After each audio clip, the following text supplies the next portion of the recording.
वैसे guys I hope you are well. ये वीर वेलकम टू स्टेलर आर्मी। तो कैसे हो दोस्तों, मैं ऐसा करता हूँ शानदार तरीके से आप लोग अपनी लाइफ को एंजॉय कर रहे हो, अपनी सेहत फैमिली और पाए का ध्यान काफी अच्छे से रख रहे हो।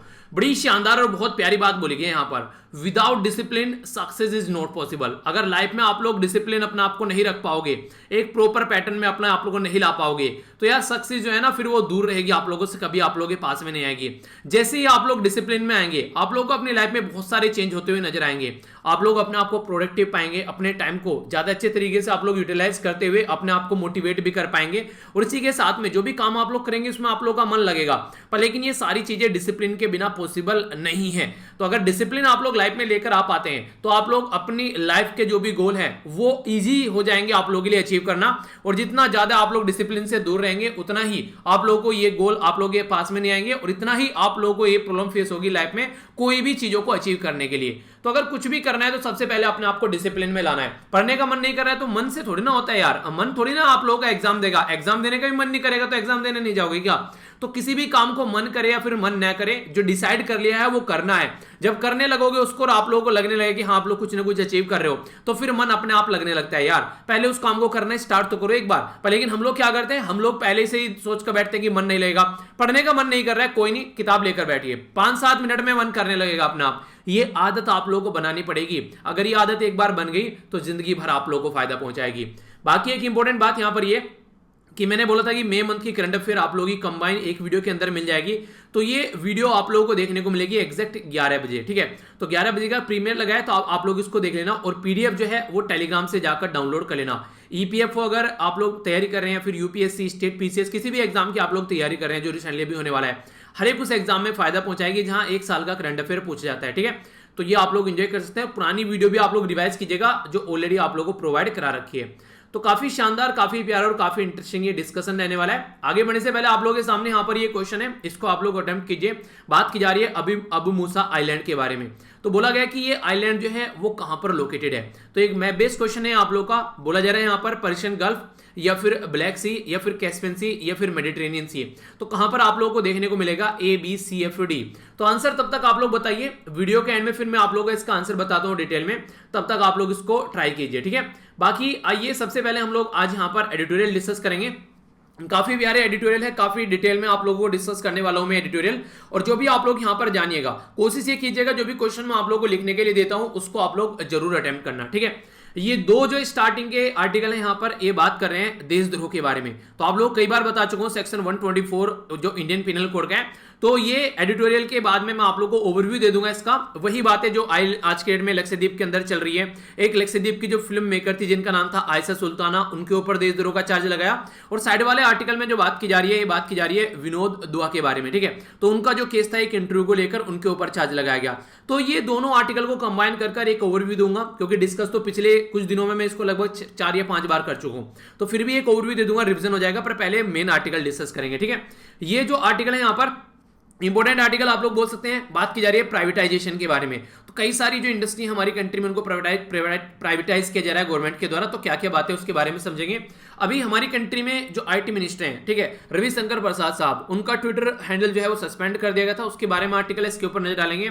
बहुत बेहतरीन आर्टिकल आप लोग बोल सकते हैं कि हम लोग पुरानी गलतियों से क्या सीख सकते हैं, यानी कि कोविड-19 को अगर टैकल करना है तो HIV एड्स से क्या सीखना है आप लोगों को। तो ये बताया गया, क्योंकि HIV एड्स जो है हमारी कंट्री में काफी बड़ा इंपैक्ट डाला, तो उसके चलते कोविड-19 भी उसी पैटर्न में चल रहा है। तो क्या हम लोग उससे कुछ सीख सकते हैं, तो उसके बारे में बात यहां पर की जा रही है। तो समझेंगे आखिर क्या क्या चीजें, इस चीज को आप लोग अच्छे से जान पाएंगे और काफी चीजें आप लोग यहां पर समझ भी पाएंगे, ठीक है। ये नीचे वाला जो आर्टिकल है, अभी हमारी कंट्री में क्या होता है बेसिकली, जो पैरामिलिट्री फोर्स है, ठीक है, उनको ज्यादा एक तरीके से नहीं इज्जत नहीं दी जाती है, उनको अंडरमाइन किया जाता है, उनकी ट्रेनिंग को, उनके ऑपरेशन को, जबकि मिलिट्री को पूरी इज्जत दी जाती है। तो उसी के बारे में यहां पर ये आर्टिकल लिखा गया है। ये आर्टिकल जो यहां पर लिखा गया है, ये लिखा गया है बेसिकली जो डायरेक्टर, जो इंस्पेक्टर जनरल रह चुके हैं यहां पर CRPF के, तो उनके द्वारा आर्टिकल लिखा है। तो काफी सारी इंपॉर्टेंट बातें बताई हैं जो जानकर आप लोग काफी फायदा पहुंचे, खासकर अगर आप लोग एक तरीके से CDS ND और या फिर आप लोग किसी भी जो ऐसे एग्जाम की तैयारी करें, डिफेंस रिलेटेड है, फिर एग्जाम के अंदर डिफेंस सिक्योरिटी वाले जो पैटर्न में भी क्वेश्चन आप लोगों से बन सकता है। तो काफी कुछ जानेंगे डिटेल में इसके बारे में।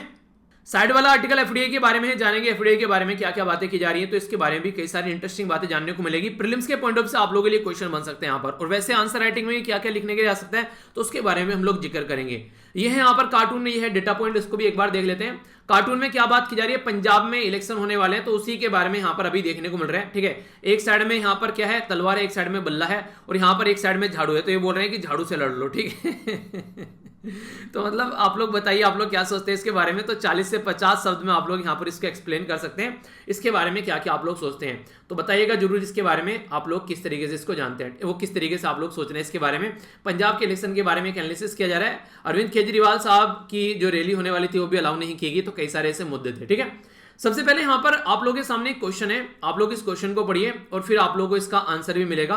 बात की जा रही है यहां पर कि वी कैन ड्रॉ की लेसन फ्रॉम जो क्रोनिक एपिडेमिक जो भी यहां पर डिजीज रही है, जैसे एचआईवी वगैरह हो गया। ठीक है, तो इससे हम लोग क्या सीख सकते हैं कोविड-19 को टैकल करने के लिए, यानी कि जो भी एचआईवी की प्रॉब्लम हम लोगों ने फेस की है वो एचआईवी की प्रॉब्लम चली गई, अब हम लोग क्या सीख सकते हैं उसको टैकल करने के लिए प्रेजेंट टाइम पर अगर हम लोग बात करें। तो यानी कि कहने का मतलब ये है, मोटे मोटे तौर पर अगर मैं बोलूं तो पुरानी गलतियों से सीखो, ये बोला गया है। यानी कि अगर पुरानी गलतियों से आप लोग सीख कर चलते हो तो कहीं ना कहीं आज की डेट में जो नई गलतियां आप लोग करने से बच जाओगे। तो उसी के चलते जो एचआईवी जब फैला ऑल ओवर वर्ल्ड में, तो उसके चलते क्या क्या चीजें सामने निकल कर आई, तो उनसे क्या क्या सीख सकते हैं, तो उसके बारे में बात की जा रही है। उसका एक एनालिसिस यहां पर किया जा रहा है जो कि काफी अच्छी तरीके से आप लोग कई सारी चीजें यहां पर बता के जाएगा। ठीक है, सबसे पहले तो आप लोग यहां पर ये पता होना चाहिए, जो एचआईवी है इसको बोलते हैं ह्यूमन इम्यूनो डिफिशिएंसी वायरस। ठीक है, तो वायरस लग गया, इसका मतलब ये वायरस है। ठीक है, तो यानी कि ये एक बीमारी का नाम मैंने आप लोगों को बताया। अगर एचआईवी के बारे में आप लोग बात करिए, ठीक है, अगर आप लोगों से पूछा एचआईवी क्या हो गया, वायरस हो गया, जैसे कोविड-19 जो है वो बीमारी है और SARS-CoV-2 वायरस है। ठीक है, इसी तरीके से एचआईवी जो है वो वायरस है। ठीक है, याद रखिएगा एचआईवी जो है वो वायरस है और एड्स जो है वो बीमारी का नाम है। अब एचआईवी का नाम फुल फॉर्म मैंने बताया, अब एड्स की फुल फॉर्म आप लोग बताइए। ठीक है, चलिए समझेंगे। यहां पर सबसे इंपॉर्टेंट बात तो यहां पर ये कि अगर सस्टेनेबल डेवलपमेंट गोल के अंदर आप लोग जाओगे, यहां पर आप लोगों को जो बीमारी के बारे में अगर कोई आप लोगों से पूछे कहां पर लिखा गया है, तो सारी बीमारी आप लोगों को यहां पर तीसरे गोल के अंदर देखने को मिलेगी, जिसको good health and well being के बारे में बात करते हैं। अगर कोविड-19 के बारे में कोई बात करें तो सारी बीमारी यहां पर आप लोगों को नजर आएगी। तो सस्टेनेबल डेवलपमेंट गोल जो तीसरा है वो बीमारी के बारे में बात करता है। तो ये इंपॉर्टेंट पॉइंट आप लोग याद रखना। और नॉर्मली अगर आप लोग संविधान के बारे में बात करेंगे तो हमारे संविधान में जो 7वां शेड्यूल है उनमें 3 लिस्ट आप लोगों को दे रखी है, एक तो सेंट्रल लिस्ट, एक है स्टेट लिस्ट और एक है कॉन्करेंट लिस्ट। अगर बीमारी के बारे में बात करते हैं, नॉर्मली हेल्थ के बारे में बात करते हैं, तो हेल्थ आप लोगों को देखने को मिलेगी स्टेट सब्जेक्ट के अंदर में। ठीक है, पर लेकिन अगर बात करें कोई बीमारी अगर एक राज्य से दूसरे राज्य में फैल रही है उसके बारे में बात की जाती है यहाँ पर कॉन्करेंट के अंदर, यानी कि एक तरीके से दोनों मिलकर काम करेंगे, सेंटर और स्टेट। तो फिलहाल अभी कई सारी बीमारी आप लोगों को देखने को मिलती है, तो जो बीमारी महामारी बन जाती है तो सेंटर भी वहां पर पिक्चर में आ जाता है। तो ये जो है हेल्थ से रिलेटेड आप लोगों का यहाँ पर ये टॉपिक बन जाएगा। अगर बात की जाए अभी यहाँ पर बताने की क्या कोशिश की गई, थोड़ा ध्यान से सुनिएगा।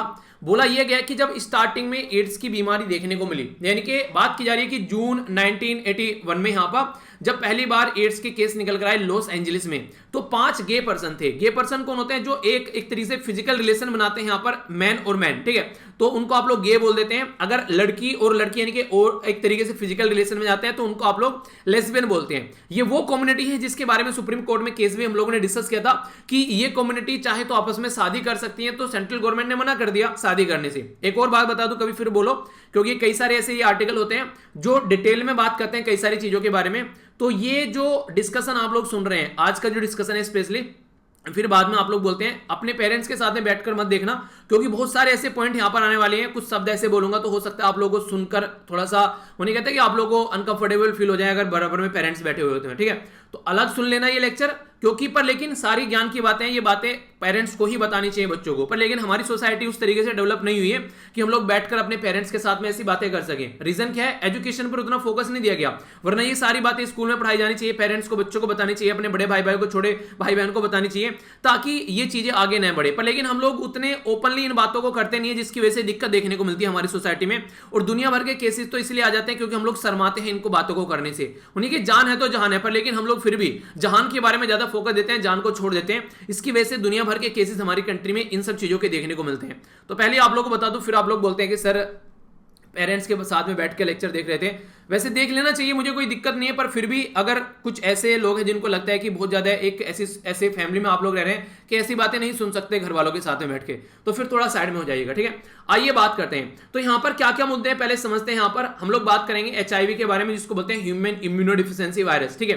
तो यहाँ पर अभी ये क्या करता है बेसिकली आप लोग समझ सकते हैं। यहाँ पर इम्यूनोडिफिशियेंसी यानी कि इम्यून पर इंपैक्ट डालेगा, इम्यून सिस्टम पर इंपैक्ट डालेगा। और इम्यून सिस्टम क्या होता है? जो बीमारी से लड़ने की ताकत रखता है उसको इम्यून सिस्टम कहते हैं। आप लोगों की बॉडी तब तक बीमारी से लड़ सकती है जब तक आप लोगों का इम्यून सिस्टम ताकतवर है उसके लड़ने के साथ में बीमारी के, पर लेकिन जैसे ही आप लोगों की बॉडी एक बीमारी के कंट्रोल में आ गई तो इसका मतलब ये आपके इम्यून सिस्टम ने हथियार डाल दिए। बिल्कुल ऐसे से मॉर्निंग में उठने से पहले आप लोग हथियार डाल देते हैं ना कि मॉर्निंग में आंखें नहीं खुलती है, वही बिल्कुल काम करता है यहाँ पर। ये काफी लंबे समय से हम लोग यहाँ पर दशकों तक यहाँ पर लड़ाई करते रहे कोविड-19 के साथ में, और कहीं ना कहीं काफी हद तक हम लोगों ने चीजों को टैकल भी किया।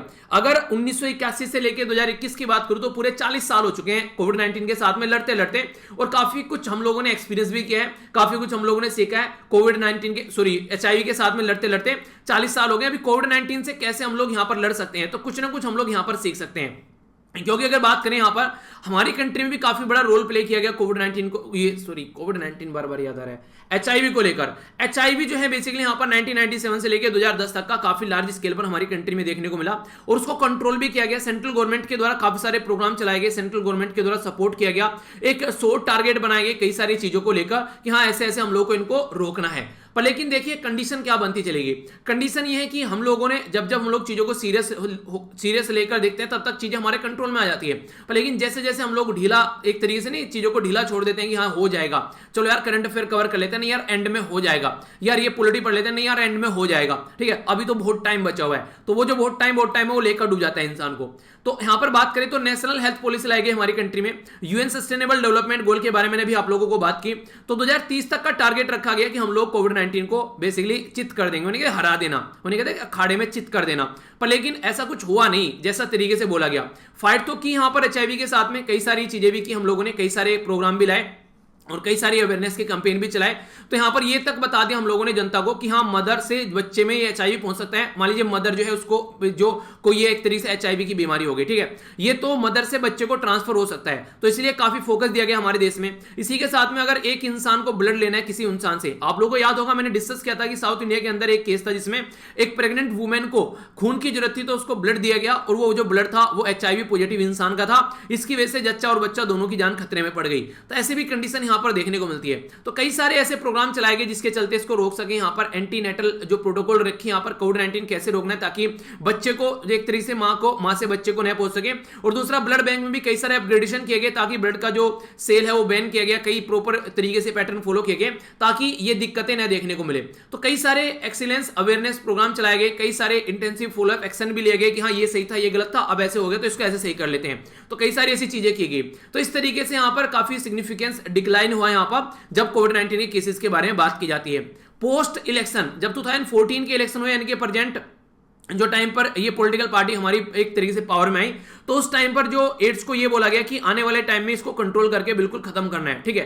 तो यहां पर जो मोना मिश्रा है जो कि एचआईवी की जो बेसिकली यूएनडीपी यानी कि यूनाइटेड नेशन डेवलपमेंट प्रोग्राम के अंदर जो कंसल्टेंट है उनके द्वारा ये बातें बोली गई कि हमारी कंट्री में काफी ज्यादा जद्दोजहद कर इसको टैकल करने की कोशिश की, पर लेकिन फिर इस पे से फोकस हटा और यहां पर कंडीशन क्या होगी कि हमारी कंट्री में जो एक तरीके से एचआईवी इन्फेक्शन डायग्नोसिस है उसका जो रेट है वो 60% गिर गया 2010 से लेकर फिर 2019 तक का यहाँ पर ये 23% पर आ गया, 60% था 23 पर आ गया, ठीक है। जो मोर्टेलिटी रेट है वो डबल हो गया। एचआईवी इन्फेक्शन का जो डायग्नोसिस यानी कि जो इलाज हो रहा था वो घट गया, ठीक है, वो यहाँ पर 23% पर आ गया जो 60% हो रहा था। और जो मोर्टेलिटी यानी कि जो लोगों की जान जा रही थी वो भी डबल हो गई। और जो केसेस थे वो 5 गुना हो गए यहाँ पर 2010 से लेकर 2019 तक का। यानी कि गवर्नमेंट ने जैसी लापरवाही जिस तरीके से स्टार्टिंग में एक तरीके से लड़ने की कोशिश की थी, फिर लापरवाही काफी ज्यादा देखने को मिली इन चीजों के ऊपर, जिसकी वजह से कंडीशन यहाँ पर बढ़ती हुई नजर आई।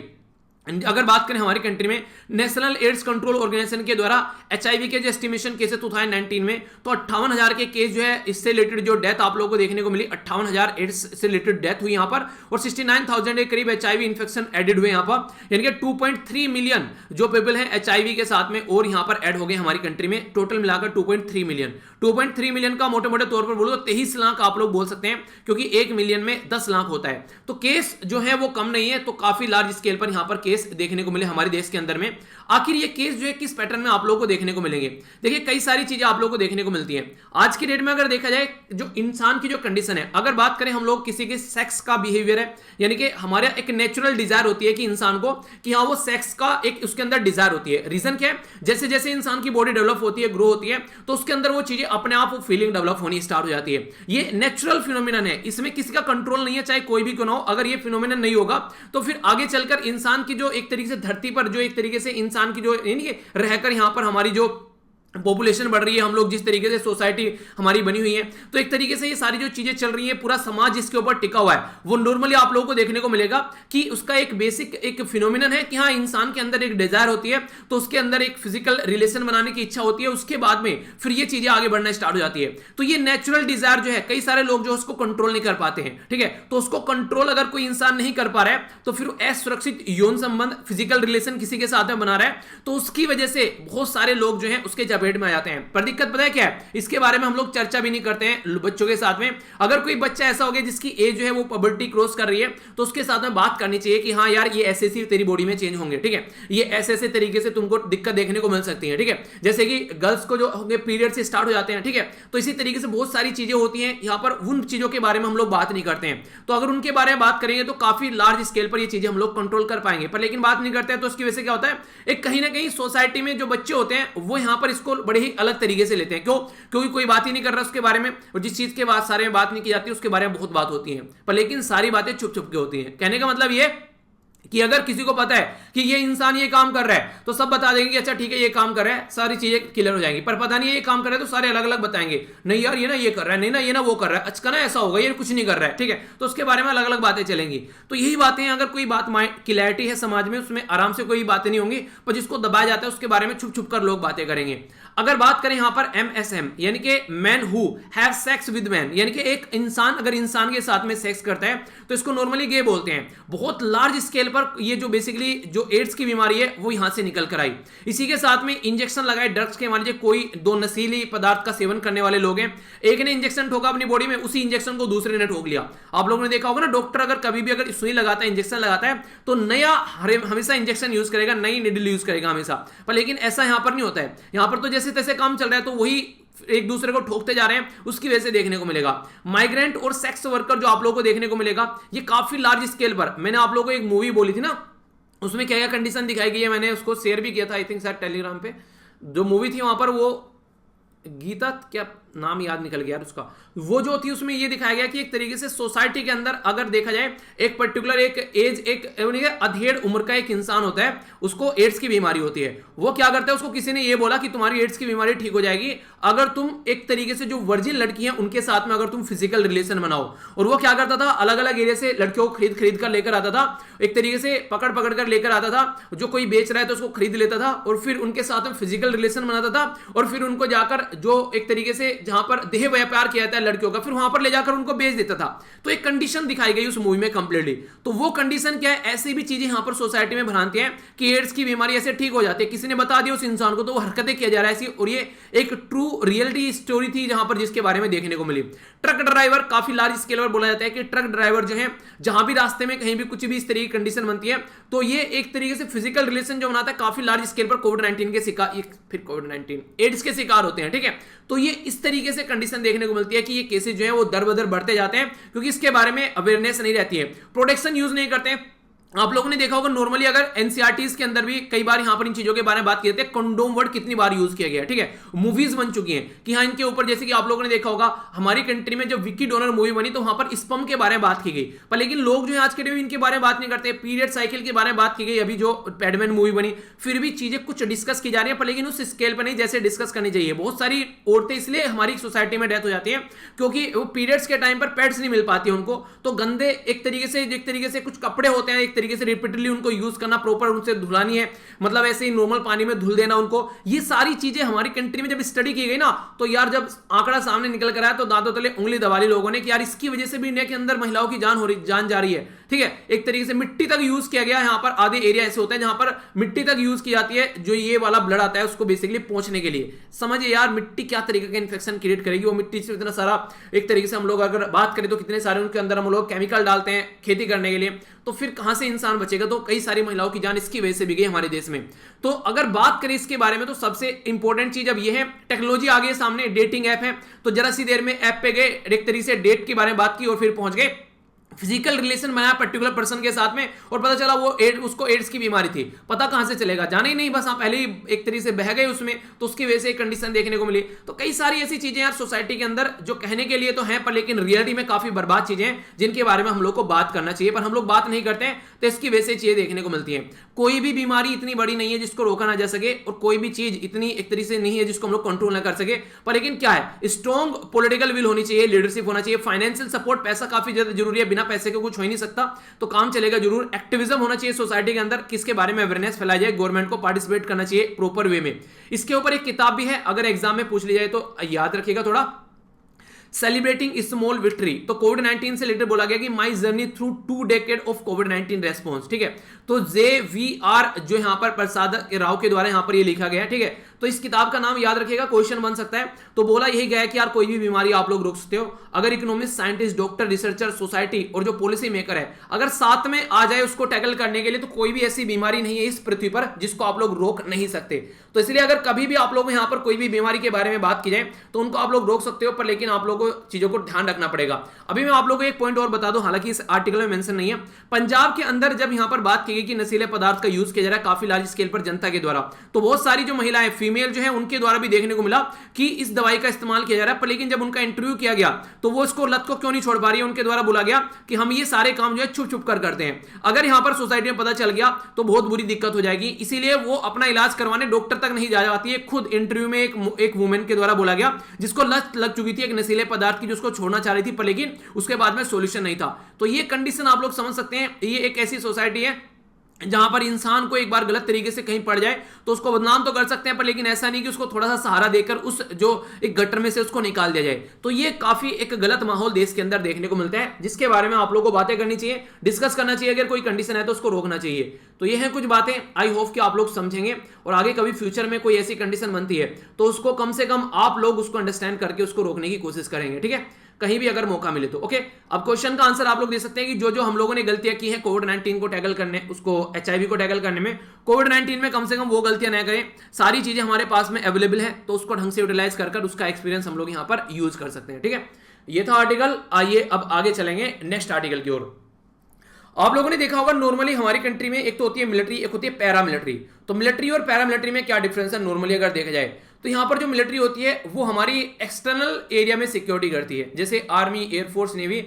तो ये बॉर्डर एरिया में, एक्सटर्नल एरिया में, यानी कि एक तरीके से आप लोग बोलिए कि एक तरीके से अगर बोला जाए कि कल को जैसे कि लड़ाई होगी पाकिस्तान के साथ में, चाइना के साथ में, तो वहां पर हम लोग बात करेंगे बेसिकली इसके बारे में, ठीक है।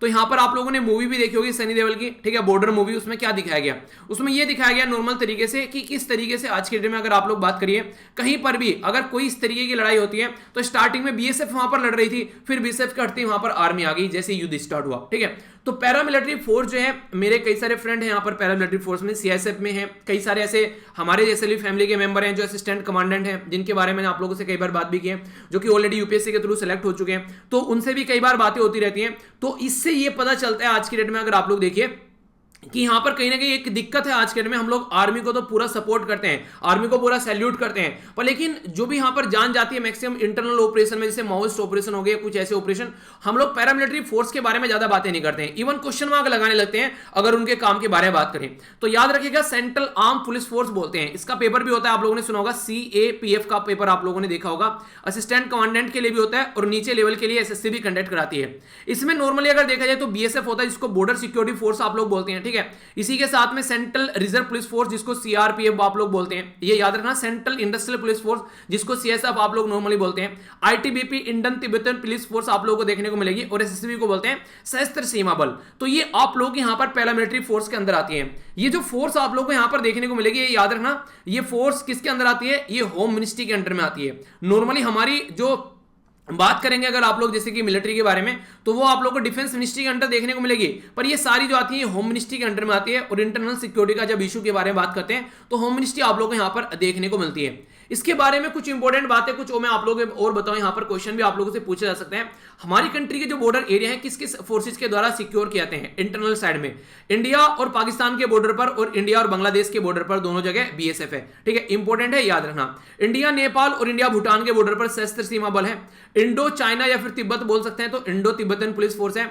और इंडो म्यांमार वाले रीजन में आसाम राइफल आप लोगों को यहाँ पर देखने को मिल जाती है। तो ये पर्टिकुलर एरिया है जो आप लोगों को यहाँ पर निकल कर आएगा, जो कि यहाँ पर हमारी कंट्री में जो बॉर्डर है उनको एक तरीके से वो कहते हैं सिक्योर करने का काम करती है, सेव करने का काम करती है, ठीक है। तो ये इनके द्वारा यहाँ पर काम किए जाते हैं। तो इसके बारे में आप लोगों से इंपॉर्टेंट क्वेश्चन पूछ लिया जाए कि मैच करने के लिए पहले भी आ सकता है, आ चुका है, आगे भी तो क्वेश्चन बन सकता है। एक चीज ध्यान से आप लोग देखिएगा, यहाँ पर मैंने 5 पैरामिलिट्री फोर्स के बारे में बात करा, मैंने यहाँ पर आप लोगों से आसाम राइफल के बारे में बात नहीं की है। आसाम राइफल एक ऐसे ही फोर्स आप लोगों को यहाँ पर देखने को मिलेगी जो मिनिस्ट्री ऑफ होम अफेयर और मिनिस्ट्री ऑफ डिफेंस दोनों के अंदर आती है, ठीक है। इसको लेकर कई बार बातें भी चलती है कि क्या चल रहा है यार, इसको थोड़ा सा सुधारो, पर नहीं, अभी इसके बारे में कोई भी सॉल्यूशन नहीं निकलता है, कई बार बातें आती है निकल कर।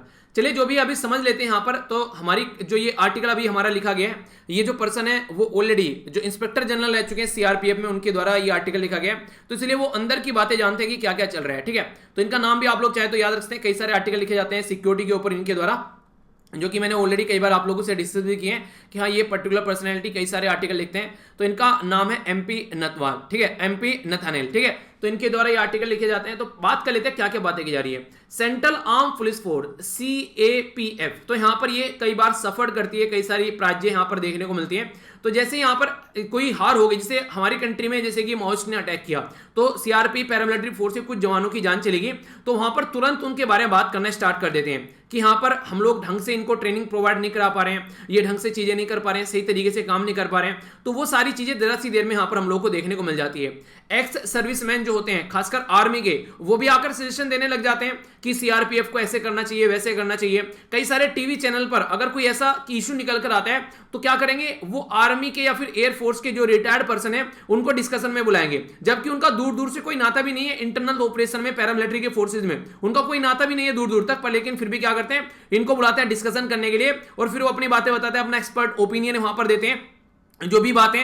अभी रिसेंटली यहां पर बीजापुर के अंदर अप्रैल 3 को 2021 के अंदर जब अटैक देखने को मिला, तो हमारी कंट्री के पैरामिलिट्री फोर्सेस के यहां पर कई सारे जवानों की जान गई। ये शब्द जो यूज किया गया ना, किल्ड, कम से कम किल्ड शब्द नहीं लिखना चाहिए, शहीद कम से कम आप लोग यूज कर लीजिए, मार्टर शब्द यूज कर लीजिए, क्योंकि लोगों की जान जाती है यहां पर। तो नॉर्मली आर्मी के लिए तो हम लोग यूज कर लेते हैं, पर लेकिन पैरामिलिट्री फोर्स के लिए आप लोग देख सकते हैं न्यूज़पेपर में भी एक शब्द यूज किया था कि किल्ड, यानी कि मार गए, मारे गए, ठीक है, और कई सारे इंजर्ड हुए यहां पर। तो ये गलत है इस तरीके से, कम यहां तक भी हम लोग इज्जत नहीं दे रहे हैं पैरामिलिट्री के जो फोर्सेज के जवान है। तो उसी के बारे में बात की जा रही है। इवन जो सीनियर आईपीएस ऑफिसर है, ठीक है, उन जिसने कभी देखा भी नहीं है कि कैसे माओइस्ट के जो ऑपरेशन जो है वो चलते हैं, बेसिकली वो उसको ढंग से एक तरीके से पास से एनालाइज भी नहीं किया है, उनके कंप्लीटली अलग जिस तरीके से सिचुएशन रहती है, वो भी अपना एक्सपीरियंस, वो भी वहां पर एक्सपर्ट ओपिनियन देते हैं। नॉर्मली देखा जाता है कि अगर बात की जाए तो पैरामिलिट्री में अगर जो हाईएस्ट पोस्ट पर बैठा जाता है तो आईपीएस ऑफिसर को लाकर बैठा दिया जाता है, जबकि कई बार पैरामिलिट्री फोर्स में इसको लेकर उनके द्वारा प्रोटेस्ट भी किया गया कि हमारे ही अंदर का जिसे असिस्टेंट कमांडेंट चुनकर आता है, ठीक है, तो उसी पोस्ट को आगे चलकर यहां पर हमारा डायरेक्टर जनरल बनना चाहिए।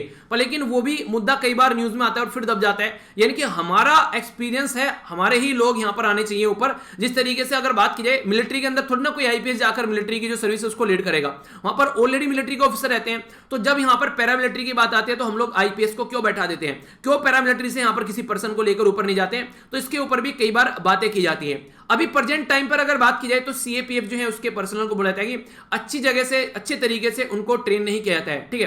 तो यहां पर कई बार ऐसे आरोप उनके ऊपर लगाए जाते हैं। पर लेकिन अगर ढंग से देखिएगा, अगर बात की जाए बॉर्डर सिक्योरिटी फोर्स के बारे में बात करें, सेंट्रल आर्म पुलिस फोर्स के बारे में बात करें, तो 1971 की वॉर थी जब इंडिया और पाकिस्तान की, तो इनके द्वारा यहां पर मेडल लिए गए, एक तरीके से फ्रंट पर इनके द्वारा लड़ा गया। इंडियन पीस कीपिंग ऑपरेशन चल रहे हैं यहां पर श्रीलंका के अंदर या कहीं और भी, वहां पर काफी बड़ा रोल प्ले किया जाता है सीआरपीएफ के द्वारा, तो हम लोग उनके बारे में बात नहीं करते हैं। इसी के साथ में अभी बात करें 9 अप्रैल को यहां पर इनका एक वैलोर दिवस सेलिब्रेट किया जाता है। तो यहाँ पर इनका जो बेसिकली रोल रहा था रन ऑफ कच्छ में 1965 में, तो उसको लेकर यहाँ पर बात करें तो काफी बड़ा रोल प्ले किया गया, इनके द्वारा काफी स्ट्रेंथ किया गया एक तरीके से, और काफी अटैक किया गया यहाँ पर पाकिस्तानी आर्मी के ऊपर, कई सारे लोगों को एक तरीके से मोड़ के घात उतारा पाकिस्तान की आर्मी के।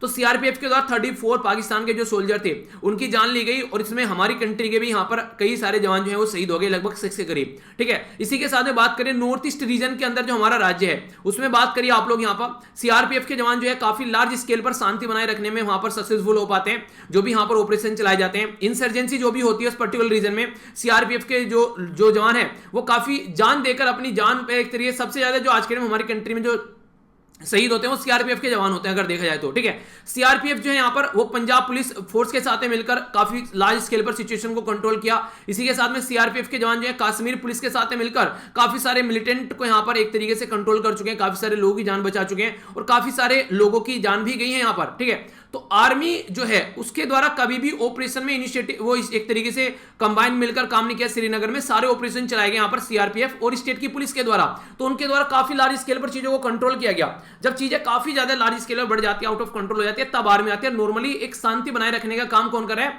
तो ये कर रहा है सीआरपीएफ, पर लेकिन उनके बारे में हम लोग बात नहीं करते हैं। तो एक तरीके से जो आर्मी ऑफिशियल है, ठीक है, वो एक तरीके से बोले कि एडवाइस देनी चाहिए, वो भी बेतुकी बात बोलते हैं एक तरीके से। एंटी मार्स्ट ऑपरेशन में जिनको कोई एक्सपीरियंस ही नहीं है उनको वहां पर लेकर आ जाते हैं। ठीक है, तो ये गलत बात है। यहाँ पर जिनको एक्सपीरियंस है उस पर्टिकुलर फील्ड में, तो उनको आप लोगों को लेकर आना चाहिए। मैं एक टीचर हूं, मैं आप लोगों को पढ़ा रहा हूं, ठीक है, मैं बोलने लगूं कि यार जिसको ऑपरेशन करवाना है, मैंने ना नया हॉस्पिटल खोल लिया और मैं ऑपरेशन करना स्टार्ट करूंगा, पता चल पाएगा? पता चला इंजेक्शन लगाते हुए हाथ कांपने लगे, मुन्ना भाई एमबीबीएस वाला काम हो रहा है। ठीक है, कि उसके सामने डेड बॉडी लेकर आओ कि हाँ मुझे दिख नहीं रही, मेरे लिए बॉडी लेकर आओ, उसको दिखा जाए तो बेहोश होकर गिर गया वहां पर।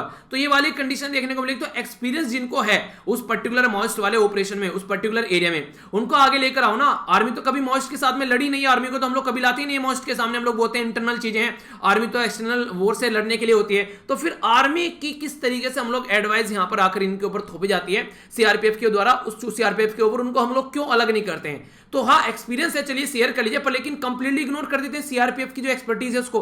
कंप्लीटली सीआरपीएफ के द्वारा जो मेजर अपना रोल प्ले किया गया पूरी जिंदगी, इनके द्वारा जो इंसर्जेंटी और जो एक्सट्रीमिस्ट जो ऑपरेशन है उसमें इनकी लाइफ चली गई, उनको कोई काउंट ही नहीं कर रहा है। तो ये गलत है, इस तरीके से नहीं होना चाहिए। सीआरपीएफ सीएपीएफ के बारे में अगर बात कीजिए, सारी पैरामिलिट्री फोर्स है, उनके training centre across the country है और हाई कैलिबर आप लोगों को देखने को मिलेगा। उनको आप लोग बोल रहे हैं कि इनकी ट्रेनिंग अच्छे से नहीं होती है, तो क्या ये सही तरीका, इस तरीके से बोलने का ये सही तरीका नहीं है। ठीक है, एक तरीके से ट्रेनिंग सेंटर जो है सारी एक तरीके से आप लोग उनके ऊपर क्वेश्चन मार्क लगा रहे हैं कि ट्रेनिंग अच्छी नहीं रहती है, कि कॉम्पिटेंट नहीं है। तो क्या ये सही है इस तरीके से ऐसी बातें करने का? तो ये किस तरीके से आप लोग यहां पर इंटेलिजेंस फोर्स का अगर फेलियर यहां पर हो रहा है तो इसमें आप लोग इनको कैसे बोल सकते हैं? ठीक है, सारी चीजों का इनके ऊपर रेस्पॉन्सिबिलिटी कैसे लगा देते हैं, जबकि फैक्ट ये है कि सारी चीजों में सक्सेस रहे कहीं ना कहीं। टेररिज्म टैकल करने में कश्मीर के अंदर, मॉइस्ट के साथ में फाइट करने के लिए एक्सट्रीमिज्म एरिया में, इंसर्जेंसी को नॉर्थ ईस्ट वाले एरिया में, स्मूथ इलेक्शन कराने में, हमारी कंट्री जो है वर्ल्ड में सबसे बड़ी डेमोक्रेसी है जहां इलेक्शन कंडक्ट कराए जाते हैं, पूरा रोल प्ले किया जाता है सीआरपीएफ के जवानों के द्वारा। ठीक है, अभी कहीं पर दंगे हो जाते हैं, वहां पर पैरामिलिट्री फोर्स पहुंच जाती है उनको कंट्रोल करने में,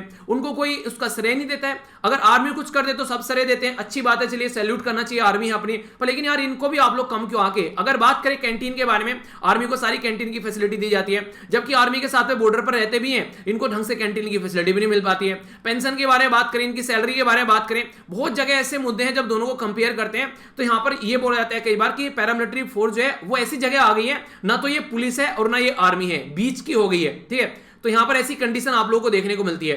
तो इसके चलते यहां पर ना तो ये वाली चीजें हैं, चलो ठीक है यार, ना ही ये वाली चीजें हैं, तो बीच में बिल्कुल फंस गए हैं आकर, ना इधर की फैसिलिटी मिल पाती है ना इधर की फैसिलिटी मिल पाती है, जिसकी वजह से काफी ज्यादा दिक्कत देखने को मिलती है और सबसे ज्यादा जान भी नहीं की जाती है। तो इसीलिए यहां पर बात की जाती है कि इनको रिकॉग्नाइज करो, ऐसा नहीं कि इनको जिस तरीके से अंडरमाइन कर रहे हो वो सही तरीका है, वो चीजें आप लोग यहां पर छोड़नी पड़ेगी। ठीक है, तो इसके बारे में यहां पर ये बातें की जा रही है। तो अच्छा आर्टिकल था, इसके बारे में आइडिया आप लोग रखिएगा। आगे चलते हैं नेक्स्ट आर्टिकल की ओर। आपकी क्या राय है इसके बारे में? अगर कोई ऐसा जवान है हमारा जो देख रहा है यहाँ पर कोई भी ये लेक्चर, तो आप लोग अपनी राय बता सकते हैं, क्योंकि आप तो इंटरनल चीजें समझ रहे हैं सारी क्या क्या चल रहे हैं। और गलत मत लीजिएगा, आर्टिकल में जो भी चीजें बताई गई हैं, फैक्चुअल जो चीजें फैक्ट है उसके बारे में यहाँ पर बेसिकली बात की है, तो उसको अलग तरीके से मत देखिएगा। ठीक है, आगे चलते हैं यहाँ पर नेक्स्ट आर्टिकल की ओर। ये जो आर्टिकल है ये बात कर रहा है फॉरेन इन्वेस्टर के बारे में। फॉरेन इन्वेस्टर यानी कि नॉर्मली जिसको एफडीआई बोल देते हैं आप लोग, फॉरेन डायरेक्ट इन्वेस्टमेंट बोल देते हैं। तो फॉरेन डायरेक्ट इन्वेस्टमेंट को किस तरीके से लेकर चला जा रहा है, तो उसके बारे में हम लोग बात करेंगे। यहाँ पर हमारी कंट्री में फॉरेन डायरेक्ट इन्वेस्टमेंट कैसा देखने को मिल रहा है, तो उसके बारे में हम लोग बात करेंगे। फॉरेन डायरेक्ट इन्वेस्टमेंट जो है नॉर्मली आप लोग देखिए, जब बाहर की कंट्री का कोई पर्टिकुलर पर्सन जो है अगर हमारी कंट्री में इन्वेस्टमेंट करता है, ठीक है, तो यहां पर ये कई तरीके से इन्वेस्टमेंट कर सकता है। एक तो इक्विटी कैपिटल ले सकता है। इक्विटी मतलब क्या है, एक तरीके से एक पर्टिकुलर कंपनी के शेयर खरीद लेना, ठीक है, तो उस तरीके से इक्विटी हो गई, ठीक है, इस तरीके से आप लोग बोल सकते हैं। या फिर लोन दे सकते हैं, मान लीजिए आप लोगों ने कोई कंपनी स्टैब्लिश करी और आप लोग बोले कि यार मुझे पैसा चाहिए, ठीक है, तो कोई उस तरीके से अगर आप लोग एक तरीके से अपना बस फायदे के प्रॉफिट के पॉइंट ऑफ व्यू से कुछ इस तरीके से वो नहीं शेयर नहीं खरीदे उसमें, बस उसको अपना इंटरेस्ट चाहिए वापस, ठीक है, तो इस तरीके से आप लोग बोल सकते हैं। अपने ही शेयर को फिर से री इन्वेस्ट कर सकता है अगर कहीं पर उसको चीजें देखने को मिलती है। तो कई सारी ऐसी चीजें, कई सारे ऐसे तरीके हैं हमारी कंट्री में, पर लेकिन दो मेन तरीके हैं। एक तो है ऑटोमेटिक रूट, यानी कि जो पैसा आया वो ना तो आरबीआई और ना ही गवर्नमेंट से किसी से परमिशन ली, और दूसरा यहाँ पर क्या है, वो है गवर्नमेंट रूट, यानी यहाँ पे आप लोगों को परमिशन लेनी पड़ेगी, और वो भी किससे, ये यहाँ पर फॉरेन इन्वेस्टमेंट जो फैसिलिटेशन पोर्टल है उसके थ्रू आप लोगों को जाना पड़ेगा, जो कि department of promotion of industry and जो इंटरनल ट्रेड यानी कि मिनिस्ट्री ऑफ कॉमर्स के अंडर में आता है। तो ये तो हो गई बातें। अब समझते हैं इसके बारे में, एफडीआई के बारे में। तो ये जो बातें सारी यहां पर दे रखी हैं इनको डिटेल में एक्सप्लेन करता हूं कि एफडीआई कितनी बढ़ गई, इक्विटी में कितनी बढ़ गई, कहां कहां हाईएस्ट आया, ये सारी बातें डिटेल में देखते हैं। न्यूज में किस लिए हमारी कंट्री बोला गया कि एफडीआई में काफी अच्छा ग्रोथ देखने को मिला, 10% के करीब। तो 82% यहाँ 82 बिलियन के करीब डॉलर जो है एफडीआई आप लोग को देखने को मिली। इसको फॉरेन डायरेक्ट इन्वेस्टमेंट बोलते हैं। इक्विटी यानी कि जो शेयर वाली बात आती है वो 19% इंक्रीज हो गए, 60 बिलियन यहां पर हो गए, ठीक है, जो कि यहां पर 2019 में 74 बिलियन के करीब था यहां पर ये, और 50 बिलियन के करीब था इक्विटी। तो यहां पर ये क्या हो गया, ये यहां पर 60 हो गया, और ये यहां पर क्या हो गया, यहां पर 82 हो गया। तो ये काफी अच्छे लेवल पर बढ़े। टॉप सबसे ज्यादा इंपॉर्टेंट क्वेश्चन बन जाएगा। फिर बोले क्वेश्चन कहां से आ गया, तो भाई साहब यहां से आ गया।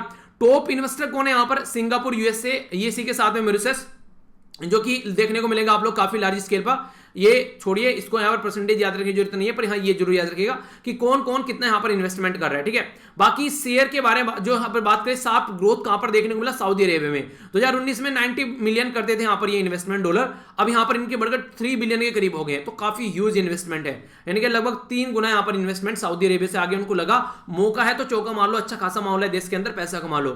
एफडीआई के बारे में अगर बात करते हैं, जिसको आप लोग नॉर्मली इक्विटी के बारे में, तो इक्विटी में यहां पर सबसे ज्यादा जो कंट्री जिसके द्वारा इनके शेयर खरीदने में जो कंट्री के द्वारा रोल प्ले किया गया, तो यूएसए का डबल हो गया और यूके का लगभग 44% यहां पर बढ़ा है, ठीक है। तो ये इसकी वजह से एफडीआई बढ़ गई हमारे देश में।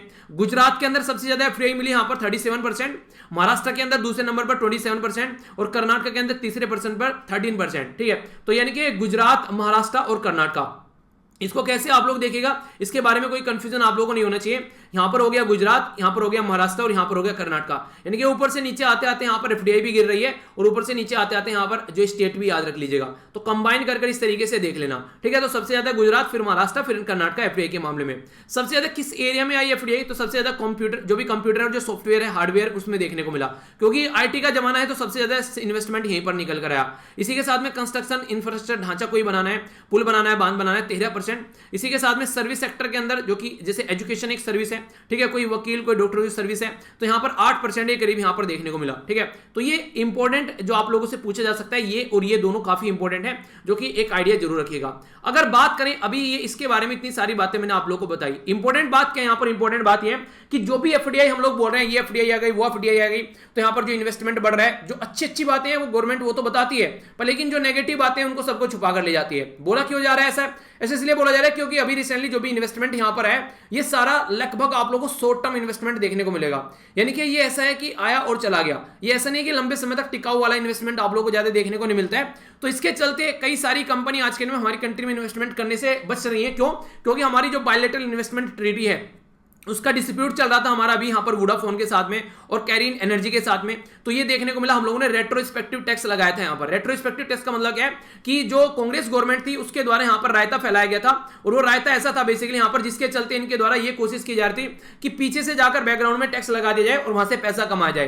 तो उसके चलते यहां पर कंडीशन देखने को मिली। अभी इसी के चलते जो यहां पर हमारी कंट्री जो है वो केस हार गई, तो हमारी कंट्री को यहां पर अभी जो एक पैसा देना है 1.2 बिलियन का पैसा देना है, तो इसको पैसे को नहीं दिया गया। तो यूएसए के अंदर बोला गया एयर इंडिया की जो भी एसेट्स हैं उनको सीज कर लिया जाए। तो ऐसी भी नौबत यहां पर देश की देखने को मिली। यानी कहने का मतलब यह कि कंडीशन काफी बुरी खराब हो गई।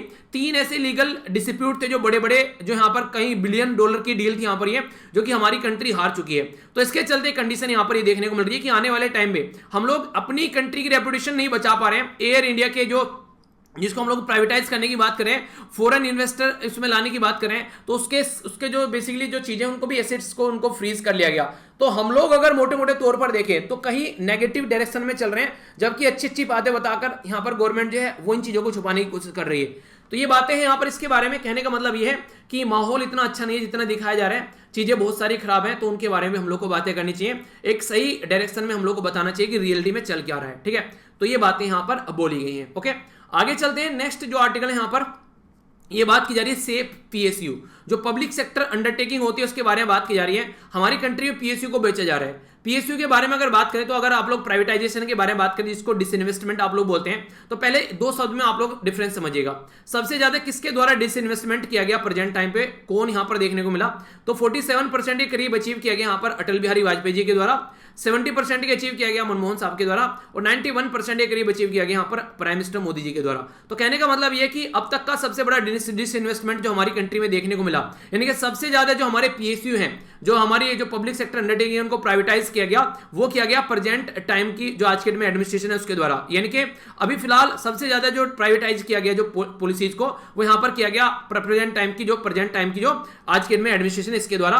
एक फर्क आप लोग समझिए पहले इसको, बेसिकली इसमें क्या डिफरेंस है। एक साइड में हम लोग बोले प्राइवेटाइजेशन, एक साइड में बोले डिसइन्वेस्टमेंट, दोनों में क्या डिफरेंस है।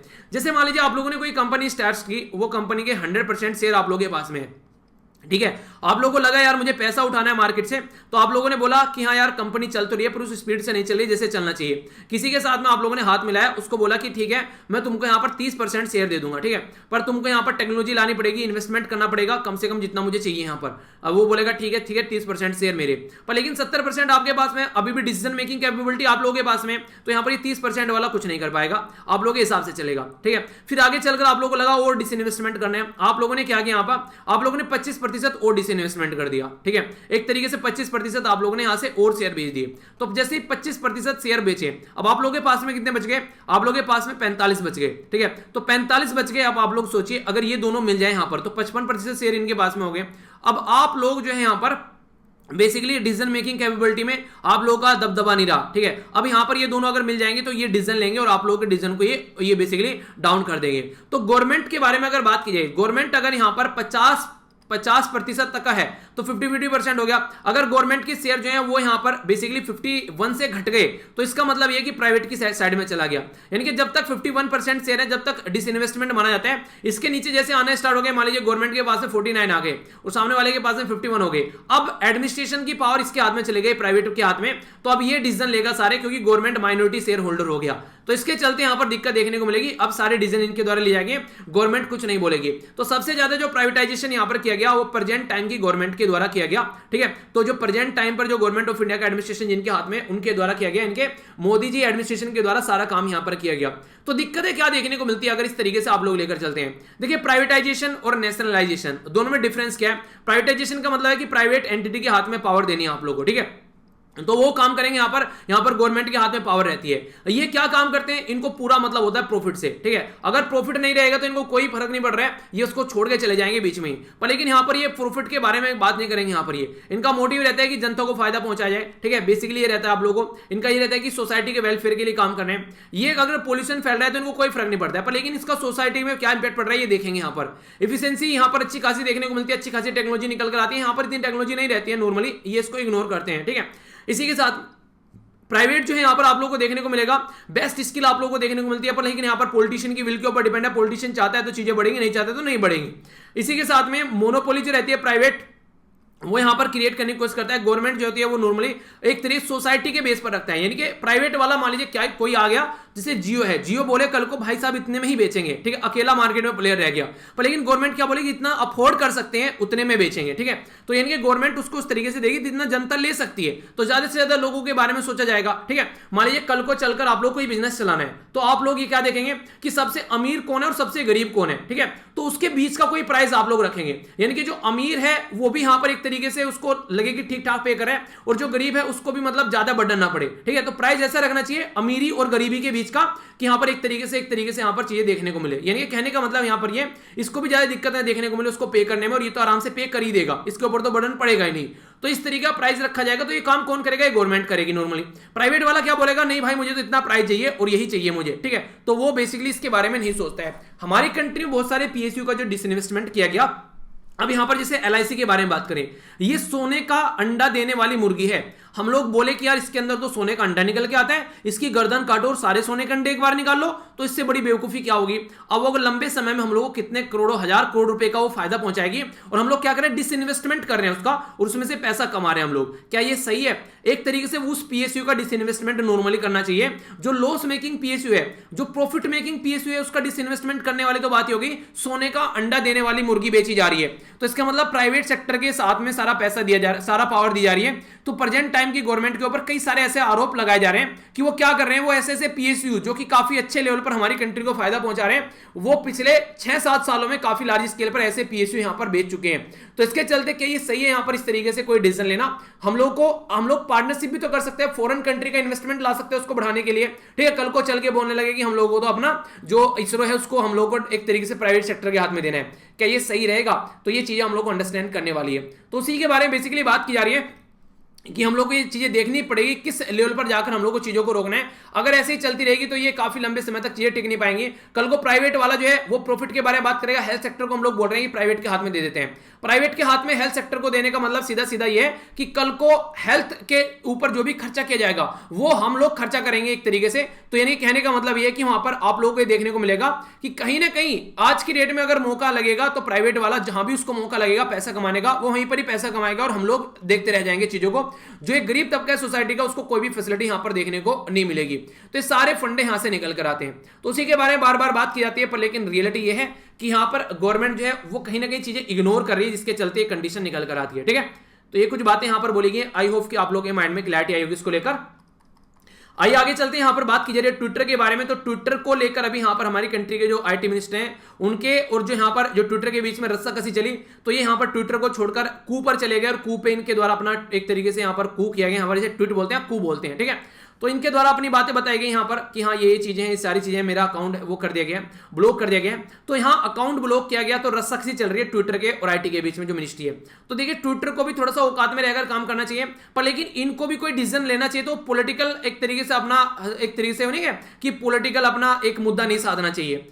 जो ट्विटर है, सोशल मीडिया, ये हैंडल है, ये जनता के हिसाब से आप लोगों को इनको टैकल करना चाहिए, ना कि अपने हिसाब से आप लोग इनको लेकर चल रहे हैं। ये गलत बात है। इस तरीके से आप लोगों को चीजों को नहीं देखना चाहिए, इस तरीके का माहौल आप लोगों को नहीं बनाना चाहिए, ठीक है। तो उसी के बारे में बात की जा रही है यहाँ पर कि ट्विटर को यहाँ पर अपने हिसाब से काम करने अगर है, पर लेकिन वो ऐसा नहीं कि यहाँ पर किसी का भी अकाउंट ब्लॉक कर दिया बिना इनको यहाँ पर एक तरीके से नोटिस दिए हुए, तो वो भी गलत है। जिस बेस पर आप लोगों ने अकाउंट को ब्लॉक किया वो तो रूल हमारी कंट्री में लगते भी नहीं है। बेसिकली यूएसए के रूल आप लोग कई बार फॉलो कर रहे हैं, और ट्विटर पर तो बहुत सारी चीजें ऐसी शेयर की जाती हैं जो कि यहाँ पर कॉपीराइट कंटेंट वाली चीजें होती हैं। तो उसके बेस पर कम से कम सामने वाले को एक तरीके से आप लोग इन्फॉर्म तो करो। जैसे अगर यूट्यूब अगर किसी को टर्मिनेट करता है तो इन्फॉर्म करता है कि हाँ ये चीजें हैं, तो इसको आप लोगों को ध्यान में रखना है। पर लेकिन इनके द्वारा ऐसा कुछ किया नहीं, तो बहुत बड़ी रस्साकसी हो गई यहाँ पर गवर्नमेंट के बीच में, जिसके चलते काफी ज्यादा प्रॉब्लम निकल कर आ गई, ठीक है। तो बोला यह जा रहा है कि अपने आपस में जो भी दिक्कत है उसको लेकर नहीं चलना है। आईटी रूल आप लोगों को फॉलो करवाने हैं ट्विटर से, इसलिए कि वो हमारे देश के लिए सही है, ठीक है, ताकि यहाँ पर हम लोग उसको मिसयूज होने से बचा सके, ना कि इसलिए कि ताकि वो आप लोग का क्रिटिसिज्म कर रहे हैं और आप लोग उनको कंट्रोल करना है। तो वो वाली चीजें नहीं होनी चाहिए।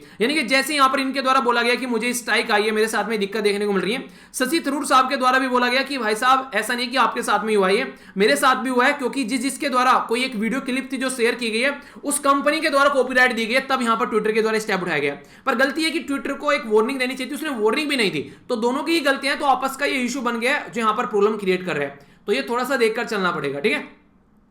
ये जो आर्टिकल है वैसे मैं कई बार आप लोगों से डिस्कस कर चुका हूं। अभी अगर बात करें इसके बारे में तो मैं बेसिक इन्फॉर्मेशन आप लोगों को बता देता हूं, ठीक है। जिसने सुन चुका है यहां पर ये आर्टिकल वो इसको आगे पोस्टपोन कर सकते हैं थोड़ा सा एक तरीके से, क्योंकि यहां पर ये सारी बातें मैं वही रिपीट करने वाला हूं। हमारी कंट्री में इंडियन पीनल कोड है जिसको आईपीसी बोलते हैं, ठीक है। तो भारतीय दंड संहिता, इसके अंदर जो सेक्शन है उसकी बात करें तो सेक्शन है 124A। 124A बात करते हैं यहां पर किसी ने अगर देशद्रोह का चार्ज उसके ऊपर लगाया जाना है, ठीक है, यानी कि देश के हित में काम नहीं कर रहे हैं। तो ये हमारी कंट्री में लाया गया था। अगर बात की जाए 1860 में नॉर्मली इंडियन पीनल कोड पर, लेकिन 1870 में ऐड किया गया यहां पर जो हमारी कंट्री में सेक्शन 124, यानी कि ओरिजिनली इसको हमारी कंट्री में ऐड नहीं किया गया था, लग रहा था इसके बिना काम चल जाएगा, पर बाहर में ऐड कर दिया गया कि देशद्रोह के चार्ज लगाने जो एडमिनिस्ट्रेशन के खिलाफ कोई उल्टी सीधी बातें बोल रहा है। अगर बात करें इसके बारे में तो इंपॉर्टेंट बात यहां पर यह है कि जिसके द्वारा ये रूल हमारी कंट्री में लाया गया था अंग्रेजों के द्वारा, खुद अपने देश में इसको हटा चुके हैं, पर हमारे देश में आज भी फॉलो किया जा रहा है ये, उनके देश में, खुद के देश में आज के डेट में ये रूल नहीं है। हमारी कंट्री में बाल गंगाधर तिलक जी, महात्मा गांधी जी, ये वो पर्सनैलिटी है, फर्स्ट टाइम जो थे वो थे, उनका नाम था जोगेंद्र चंद्र बोस 1891 में, जिनके ऊपर यहां पर ये चार्ज लगा जो यहां पर सेक्शन 124 का। तो इसके चलते कई सारे लोगों को यहां पर सप्रेस करने की कोशिश की जाती है, उनको दबाने की कोशिश की जाती है जो गवर्नमेंट के खिलाफ कुछ बोलते हैं। सुप्रीम कोर्ट के द्वारा केस भी था 1962 का, जिसको केदारनाथ जोग Singh versus state of Bihar का केस बोलते हैं, ठीक है। उसके चलते उन्होंने बोला कि ठीक है यार, ये ऐसा कोई रूल हमारी कंट्री में होना चाहिए, पर लेकिन ये नहीं कि आप लोग यहां पर इसको किसी के भी खिलाफ यूज करेंगे। एक डिसाइड करना पड़ेगा आप लोगों को, फ्री स्पीच नाम की भी कोई चीज होती है, उसके आप लोग कैसे उसको रोक सकते हैं। आपको कोई क्रिटिसाइज कर रहा है क्योंकि आप लोग कुछ गलत कर रहे हैं, पर लेकिन आप लोग उसको एक तरीके से रोक देंगे, जो आप लोग क्रिटिसाइज कर रहे हैं वो भी इस मैटर में कि हाँ वो कुछ एक तरीके से आप लोग क्रिटिसाइज कर रहे हैं इसलिए रोक देंगे क्योंकि आप लोग गलत हैं, वो साबित ना हो जाए कहीं यहां पर, तो वो चीजें गलत तरीके से हैं, इस तरीके से नहीं होना चाहिए। तो पहले भी यहां पर इसको कई बार यूज किया जाता था गवर्नमेंट के द्वारा, अब भी यूज किया जा रहा है। अभी यहां पर ये जो पर्सनैलिटी है इनके द्वारा क्या बोला गया, बेसिकली इनके द्वारा बोला गया कि कोविड-19 को बायो वेपन की तरीके से यूज किया जा रहा है सेंट्रल गवर्नमेंट के द्वारा, और केरला में को ये लक्षद्वीप में काफी ज्यादा नेगेटिव इंपैक्ट देखने को मिला। तो बायो वेपन जो वर्ड यूज किया गया वो खतरनाक था, इनके द्वारा यूज किया गया, पर लेकिन हाँ केरला हाईकोर्ट के द्वारा इनको बेल दे दी गई है। तो ये कहीं ना कहीं ये दिखाता है कि गलत तरीके से मिसयूज किया गया, नॉर्मली बेल नहीं मिलनी चाहिए थी अगर इस तरीके से देखा जाए तो ये इनके द्वारा फिर सॉरी बोला गया कि मेरा कहने का मतलब वो नहीं था। तो ये कई बार ऐसे केसेस निकल कर आए और काफी रिसेंटली ये केसेस बढ़ चुके हैं। अगर किसी पर ये केस लग जाता है, गवर्नमेंट जॉब नहीं मिलेगी, पासपोर्ट उसका जब्त कर लिया जाएगा, ठीक है, इसी के साथ में उसकी जो जेल हो सकती है वो 3 साल या फिर लाइफ इंप्रिजनमेंट उसको हो सकता है। तो सारे मुद्दे देखने को मिलते हैं। तो हम लोग को देखना चाहिए कि एक तो जिसके द्वारा ये रूल लाया गया था वो खुद हटा चुका है, और दूसरी इंपॉर्टेंट बात ये कि आप लोगों को ये भी अंडरस्टैंड करना पड़ेगा कि कैसे इसका यूज करना है, ना कि मिसयूज, ठीक है। तो उससे भी आप लोगों को बचना है। ओके, आइए अब जल्दी जल्दी यहां पर देख लेते हैं आज के न्यूज़पेपर का ओवरव्यू ले लेते हैं। एनआईए यानी कि नेशनल इन्वेस्टिगेशन जो एजेंसी है, और एनएसजी जो है उसके द्वारा जो डिब्री है यहां पर जो भी ड्रोन अटैक हुआ था उसके डिब्री वगैरह नहीं मिली है, तो उसके चलते एक एनालिसिस किया जा रहा है कि ड्रोन ने क्या क्या हरकतें की। तो ड्रोन के मामले में अगर बात की जाए, हमारी कंट्री काफी अच्छे से यहां पर आज के दिन में अगर आप लोग देखकर चलिए तो अगर कोई ऐसा अटैक होता है तो उसके लिए तैयार रहना पड़ेगा, क्योंकि आगे आने वाले टाइम में ऐसी कंडीशन देखने को मिल सकती है। आगे बात करें, गवर्नमेंट के द्वारा यहां पर 6.28 लाख करोड़ रुपए यहां पर देने की बात की जा रही है पोस्ट कोविड-19। तो ये इंपॉर्टेंट है, यहां पर हेल्थ के मैटर में दिया जाएगा। इसी के साथ में ब्लेम किया जा रहा है जो भी सेक्टर हिट कर रहे हैं कोविड-19 को। सेक्टर तो पहले से भी हिट कर रहे थे, पर लेकिन हाँ कोविड-19 ने ज्यादा इंपैक्ट कर दिया। तो आगे देखते हैं कैसे चीजों को नॉर्मल किया जाता है। तो फाइनेंस मिनिस्ट्री ने अभी यहां पर ये सपोर्ट करने की कोशिश की जा रही है। तो ये अच्छी बात है, यहां पर जो भी इन्वेस्टमेंट किया जा रहा है इससे हमारी कंट्री में जो हेल्थ सेक्टर है उसको काफी इंप्रूवमेंट देखने को मिलेगा। अभी यहां पर बात करें, ये एक इंपॉर्टेंट मुद्दा है जो यहां पर अगर देखा जाए, यहां पर बोला जा रहा है कि यहां पर 10 मंथ का अगर गैप दे दिया जाए एक डोज के बीच में तो ज्यादा एंटीबॉडी डेवलप होगी। तो ऑक्सफोर्ड स्टडी के द्वारा ये सामने निकल कर आई। ऑक्सफोर्ड के द्वारा ये बोला गया कि आप लोगों को अच्छा खासा टाइम देना चाहिए ताकि बॉडी में एंटीबॉडी ढंग से बन सके, ठीक है। तो अच्छी बात है, चलिए देखते हैं क्या आता है। ये थोड़ी सोचने के लिए मजबूर कर रही है, कई सारे लोग की जान चली गई। तो अभी एक अनएम्प्लॉयड यूथ था, उसने अपने फादर को मार दिया पैसे के चक्कर में। फादर जो था जॉब कर रहा था, पर लेकिन ये इसको 8-9 महीने से जॉब नहीं कर रहा था, तो पैसे मांगता था तो मना कर देते। तो माँ बाप को एक तरीके से वार किया इसने, और बाप की जान चली गई रास्ते में हॉस्पिटल में ले जाते हुए, और माँ की भी बुरी कंडीशन है, लहू लुहान थी जब वहां पर पुलिस पहुंची। तो इस तरीके के भी पागलपन आप लोगों को देखने को मिलेगा। बोलते हैं कि बेटा हो जाए बेटा हो जाए, परेशान रहते हैं, बेटा हो जाए बेटा हो जाए। कभी भी आप लोगों ने नहीं देखा होगा कोई बेटी अपने माँ बाप के साथ में ऐसा करेगी, कोई नहीं देखा होगा आप लोगों ने कोई भी केस। और ऐसे में 1000 केस आप लोगों को गिनवा दूंगा कि माँ बाप को पीटते हुए मिलते हैं उनके बेटे जिनके बेटे के लिए वो लड़ते हैं ना, जिनके लिए बेटी को गर्भ में ही मार देते हैं कि बेटा चाहिए, कि हाँ क्या चलना है, ऐसा चलना है कि अपना आगे वंश चलाना है, ये वंश चलाना है आगे, ये वाला वंश जो आगे चल के माँ बाप को पीटे, ऐसा वंश। अरे इससे अच्छा तो बच्चे ना हो, वही बागवान वाली बात कि इससे अच्छा तो बच्चा ना होते यार, अच्छे हैं कि हमारे पास में बच्चे नहीं है, जब वो प्रेसरा वाला डायलॉग मारता है। तो वही बातें हैं, यहाँ पर ऐसी सिचुएशन अगर सोसाइटी में देखने को मिल रही है तो क्या करना है ऐसे बेटों का यार, इससे अच्छा तो अपना बेटी को पढ़ाओ लिखाओ अच्छे से। तो वो सारी चीजें पर, लेकिन फिर भी सोसाइटी की जो एक तरीके से जो आदत है ना वो वही है, बस क्या कर ले उसके बारे में। अभी यहां पर बात की जा रही है एक वुमेन के द्वारा एक पब पार्टनर के साथ में मिलके पबजी पार्टनर के साथ में मिलके बेसिकली अपनी बहन को लूटा गया क्योंकि उनको शराब एक तरीके से लेनी थी। ऐसे भी केसेस देखने को मिल रहे हैं, यानी कि मतलब लत लग जाती है ना किसी चीज की, लत लग गई मुझे तो लत लग गई। तो लत किसी चीज की भी खतरनाक होती है, उसको हमको बचना है, ठीक है। नेक्स्ट सिक्योरिटी के बारे में बात करें तो नेशनल सिक्योरिटी को ताक पर नहीं रखा जाएगा, किसी भी तरीके से उसको हम लोग को दुरुस्त रखना है। डिफेंस मिनिस्टर राजनाथ सिंह के द्वारा ये बातें बोलेगी। अभी उसके बदले में बातें बोलेगी, जैसे कि अभी कंडीशन देखने को मिली अभी यहाँ पर ड्रोन वगैरह अटैक को लेकर, ठीक है। अभी पॉपुलेशन कंट्रोल करने के लिए यहाँ पर आसाम के चीफ मिनिस्टर के द्वारा कुछ प्रोविजन लाए गए कि हाँ ये हम लोग को रखना है कि 1-2 से ज्यादा बच्चे नहीं होने चाहिए, इस तरीके से कुछ प्रोविजन। तो उसको डिफेंड कर रहे हैं यहाँ पर कि हाँ सही है, हमने जो भी लेकर आए हैं उसको हम लोग गलत नहीं है, ठीक है। आगे बात करें, यहाँ पर बात की जा रही है कॉलेज और स्कूल जो है बिहार के अंदर 6 जुलाई को ओपन हो जाएंगे, तो अपना बस्ता तैयार कर लीजिए अब आप लोग जिसको स्कूल में जाना है। आगे बात करें तो यहाँ पर ये आप लोगों से क्वेश्चन पूछा जा सकता है बेसिकली जो एनिमल और ह्यूमन कॉन्फ्लिक्ट के बीच में, तो कई बार ऐसे न्यूज आती है जो कि आप लोगों को याद रखनी है। तो एनिमल और ह्यूमन का जो कॉन्फ्लिक्ट है उसके बारे में अगर क्वेश्चन पूछे तो याद रखना, ये अभी यहाँ पर इस तरीके की जो देखने को मिली यहाँ पर ये है बेसिकली असोला भाटी सेंचुरी के अंदर, ठीक है। तो ये कंडीशन यहाँ पर निकल कर आई, यहाँ पर अभी जो एक पर्टिकुलर लेपर्ड की जान चलेगी जो कि फीमेल थी, ठीक है। तो कहीं ना कहीं हम लोग इतनी चीजें जो देख रहे हैं तो उसके चलते ये चीजें समझनी चाहिए, ठीक है। अगर बात करें अटॉर्नी जनरल जो है वेणुगोपाल साहब, उनका जो टाइम ड्यूरेशन है वो एक्सटेंड कर दिया गया जितना उनका पहले टाइम ड्यूरेशन था। आर्टिकल 76 में यहाँ पर बात की जाती है अटॉर्नी जनरल के बारे में। प्रेसिडेंट ऑफ इंडिया इनको अपॉइंट करते हैं, ठीक है। ये हाईएस्ट लॉ ऑफ अथॉरिटी होते हैं हमारी कंट्री में जो गवर्नमेंट की साइड से केस लड़ते हैं, ठीक है, अटॉर्नी जनरल ऑफ इंडिया। तो अभी यहाँ पर इनका टाइम ड्यूरेशन था वो यहाँ पर अभी कंप्लीट हो रहा था, तो उसको एक्सटेंड कर दिया गया जून 2022 तक का, ठीक है। तो ये याद रखिएगा, इसके बारे में एक मोटा मोटा आइडिया रख सकते हैं। बाकी इसके बारे में कुछ बातें मैंने यहाँ पर भी डाल दी हैं, अगर आप लोग देख सकते हैं। तो जो यहाँ पर मोतीलाल सिंह तलवार जो थे पहले हमारे अटॉर्नी जनरल हमारी कंट्री में रहे, काफी लंबे समय तक यहाँ पर ये रहे, 1950 से लेकर 1963 तक रहे यहाँ पर, ये काफी बड़ा रोल प्ले किया गया। अटॉर्नी जनरल जो होता है इसी के साथ में सोलिसिटर जनरल और यहाँ पर 4 एडिशनल सोलिसिटर जनरल रहते हैं जो कि इनको सपोर्ट करते हैं। प्रेसिडेंट ऑफ इंडिया के द्वारा अपॉइंट किया जाता है। आर्टिकल 76 यानी कि संवैधानिक कॉन्स्टिट्यूशनल बॉडी है अटॉर्नी जनरल की, तो ये इनके बारे में याद रखिएगा। सारे जो भी कोर्ट है उनके अंदर ये जाकर बैठ सकते हैं, मैटर एक तरीके से सुनेंगे, पार्लियामेंट के अंदर पार्टिसिपेट कर सकते हैं, पर हाँ वोटिंग डालने की पावर नहीं रहेगी, ठीक है। ये क्वेश्चन घुमा घुमा कर कई बार पूछे जा चुके हैं पहले भी।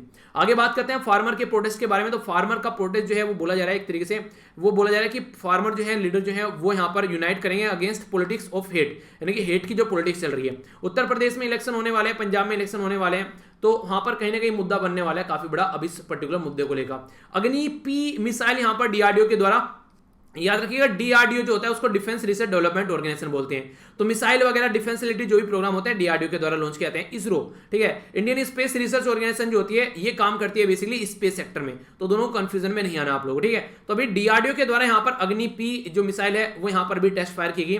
पी का मतलब है प्राइम, ठीक है, तो अग्नि प्राइम आप लोग बोल सकते हैं। यहाँ पर ये न्यू जनरेशन है, 1000 से लेकर 2000 तक जो यहाँ पर वार करने की ये मिसाइल रहेगी, ठीक है। तो इसके याद रखना। तो कहां से इसको लॉन्च किया गया, तो उड़ीसा से लॉन्च किया गया, जो कि doctor APJ Abdul Kalam sir के नाम से यहाँ पर ये बेसिकली जो ये यहाँ पर एक आइलैंड है यहाँ से, ठीक है, याद रखना। इसी के बारे में यहाँ पर बात करें तो बात की जा रही है यहाँ पर ये फुकुओका, ठीक है। तो फुकुओका ग्रांड प्राइज यहाँ पर अभी मिला पी साईनाथ। पी साईनाथ जो है जर्नलिस्ट है यहाँ पर जिनको ये प्राइज मिला, तो इसके बारे में आप लोग याद रखते हैं। ये एक ऐसा अवार्ड है जो यहाँ पर अपना जो एशियन कल्चर को सपोर्ट करने की इनके द्वारा काम किया था। पहली बार 1990s में मिला था ये अवार्ड, 1990 में, अभी यहाँ पर इनको मिला। तो एक इंपॉर्टेंट अवार्ड है जिसके बारे में आप लोग याद रख सकते हैं, ठीक है। बाकी ये क्वेश्चन मैंने आप लोगों से पूछा था यहाँ पर बेसिक अबू मूसा के बारे में, तो अबू मूसा कहां पर है, ठीक है। तो देखिए यहाँ पर अबू मूसा कहां पर है, तो ये अबू मूसा यहाँ पर, ठीक है। तो ये हो गया अबू मूसा। तो ये यहाँ पर ऑक्युपाइड किया जाता है ईरान के द्वारा और क्लेम किया जाता है यूएई के द्वारा। तो ये एक डिस्प्यूटेड है यहाँ पर, ये यानी कि ईरान के कंट्रोल में है पर यूएई बोलता है मेरा आइलैंड है। तो पर्शियन गल्फ में आप लोगों को ये देखने को मिलेगा, ठीक है। तो इसके बारे में याद रखिएगा। ईरान और यूएई के बीच में देखिए यहाँ पर ये लाइन जो है ये ईरान और यूएई के बीच में, ईरान और कहां तक और यूएई, ठीक है। तो ये यहाँ पर है, तो यहाँ पर ये इस तरीके से कई बार ये डिस्प्यूट में, क्योंकि बीच में है, लाइन के बीचों बीच में आप लोगों को देखने को मिलेगा। तो आंसर क्या हो गया, आंसर हो गया इसका ए, ठीक है। तो कैसा रहा आज का डिस्कशन, आई होप कि आप लोगों ने इसको अच्छे से एंजॉय किया होगा। तो क्या क्या हम लोगों ने डिस्कस किया, तो कई सारी एडिटोरियल हम लोगों ने डिस्कस करे डिटेल में। तो देखिए स्टार्टिंग में यार एडिटोरियल मुझे पता नहीं क्यों पर्सनली ऐसा लगता है कि चीजें अच्छे से डिस्कस हो जाती हैं। बाकी आप लोग बताते रहिए जो भी आपका है, सारी चीजें देख लेंगे जैसे भी है। मुझे तो पर्सनली तो एडिटोरियल स्ट्रेटजी में कर लेते हैं, फिर ओवरव्यू एक न्यूज़पेपर का मिल जाएगा, सारी एफडीआई के बारे में डिस्कस किया हम लोगों ने डिटेल में, ठीक है। फिर यहाँ पर एचआईवी से रिलेटेड सारी चीज़ें देखी हम लोगों ने यहाँ पर। इसी के साथ में हम लोगों ने यहाँ पर ये भी देखा, इसके साथ में हम लोगों ने यहाँ पर पीएसयू के बारे में समझा कुछ यहाँ पर डिटेल में, ठीक है। तो इस तरह का पूरा डिस्कशन रहा, और यहाँ पर ये भी और ये क्वेश्चन, बाकी ओवरव्यू न्यूज़पेपर का मैंने अभी दिखा दिया, ठीक है। तो ये था टोटल डिस्कशन, पीडीएफ यहाँ से जाकर डाउनलोड कर लेना। और हाँ इंपॉर्टेंट बात तो रही गई, ये याद रखिएगा, इसको देखिएगा 11 बजे एग्जैक्ट आप लोगों को वीडियो मिल जाएगी, ठीक है। तो पूरे मंथ का करंट अफेयर कवर कर लेंगे, ओके। नेक्स्ट लेक्चर में मिलते हैं, तब तक के लिए बड़ों को नमस्ते, छोटों को प्यार, छोटी सी लाइफ एंजॉय करा, तब तक के लिए जय हिंद।